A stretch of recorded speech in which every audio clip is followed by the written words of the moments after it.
Kadushime Imana yuko yongeye kuduha aka kanya, nkuko nari nabibasezeranyije ko buri gihe tuzajya tugera kuri tere nkababwira ibyatsi ndetse n'ibimera tubireba. Ubu aka kanya bakunzi ba Karungu TV, ubu turi ku bimera, tushaka kubereka neza uburyo bimeze kandi noneho tunabasobanurira.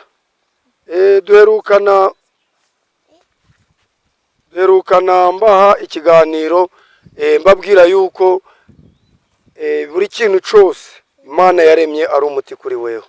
Aka kanya rero ndagira ngo twifashishije ibyanditswe byera dutangire, maze twige neza dusobanukirwe, maze ntangire mbereke uko plan zose na gahunda ziteguwe, kubambazaga aho nari naragiye, kubambazaga uko gahunda zimeze. Ndabizeza neza kubu noneho ngiye kubereka ibintu byose uko bimeze kandi neza.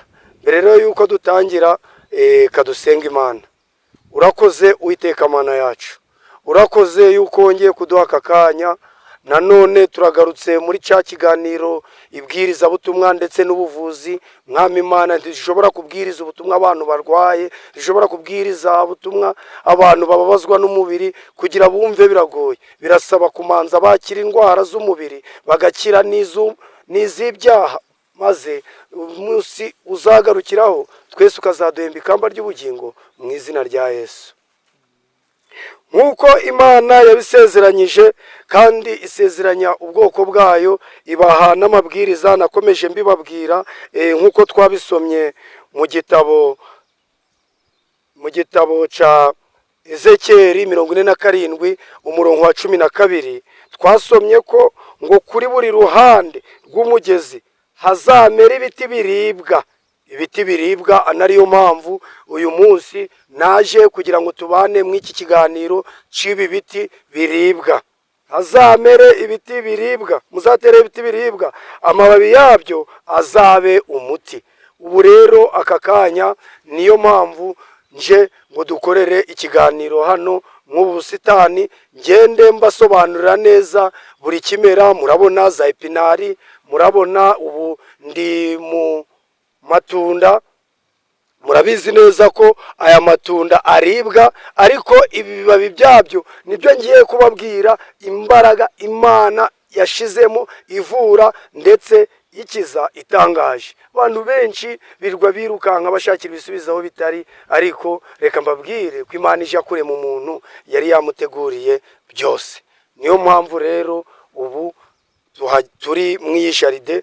Rero mbere yuko dutangira amasobanurira, nze mbereke byose uko bitandukanye. Iri tunda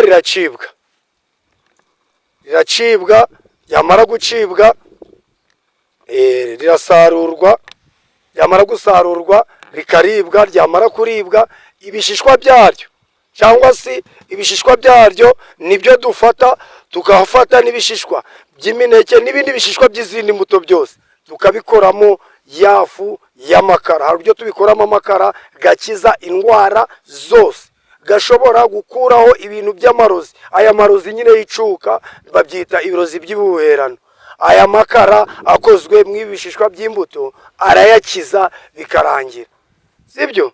Ibi bibabi byabyo, ibi bibabi ibi mubona, ibi bibabi biruhura ubwonko. Abantu benshi bafite stress, ibi bibabi bitogoswa mu mazi, byamara gutogoswa mu mazi bikanyobwa nk'icyayi bikaruhura ubwonko. Ni ibibabi by'amatunda bikaruhura ubwonko, bishobora kuvura n'ibintu bigendanye n'icanganyikirwa, ubusazi n'ibindi. Bavandimwe rero, ndagira ngo mbabwire yuko ibyo Imana yaremye byose ari byiza, kandi tugomba kubyitabira, tukabikunda, tukabikurikiza. Rero muri make dufite ibimera byinshi tuzagenda turabigisha, ndetse n'abandi bantu bashaka kuzaza kwiga uburyo bitegurwamo amaji, ukabinywa ari ji, ni karibu muzaze. Abashaka kwiga ubuvuzi bw'umwimerere, mwamaze gusobanukirwa neza ko ubuvuzi gakondo atari ubupfumu. Ubuvuzi gakondo si uburyarya, si ubutiriganya, ahubwo ni gahunda y'Imana yari yageneye umuntu kugira ngo umuntu azakoreshe bimwe muri bimera. Aya matunda rero yitwa marakuja. Hari marikuco, hari yitwa marikoco, aya yitwa marakuja. Mbese ni amatunda agiye atandukanye. Aya bakunze kuyita amatunda y'indozi. Yera ubuno yari yera, iyo tumaze kwera tuba dusa umukara. Ariyo mpamvu nababwiye ko mu mezi ari imbere mu kwa 10 ari tuzatangira gukurikirana ibintu byose ku murongo. Rero bavandimwe, ndakomeza kubashishikariza gukomeza kubana natwe mwibi biganiro. Hariya mwahabonye za epinari, hariya mwahabonye za korojete, hariya mwabonye ibintu byinshi mw'iyi jaride. Harimo ibintu byinshi bitandukanye, kandi bavandimwe mu Misiri imbere umuntu araza arwaye, tumugaburire bimwe muri ibi biribwa byose biteye aha, agende yarabaye muzima. Ni byiza rero gukora subscribe kuri Karungu TV, ukabisangiza abandi, ugakora share, ugatanga comment, ukabaza ibibazo. Ku bindi bisobanuro ibyagucanze, ibyo utasobanukiwe, ni 078 28 14 8 7 kadusenge Imana. Urakoze Uwiteka Mana yacu, urakoze kuko wongeye guha ubwoko bwawe kugira ngo bwumve kandi busobanukirwe n'ibyiza byinshi waremye, ntibagira amahirwe yo gusobanukirwa no kubimenya. Muri aka kanya bana natwe, komeza ubwenge bwacu, twongerera ubumenyi, duhe n'imbaraga kugira ngo dukomeze tugeze ku bwoko bwawe ibyiza waburemeye, mu izina rya Yesu, amen.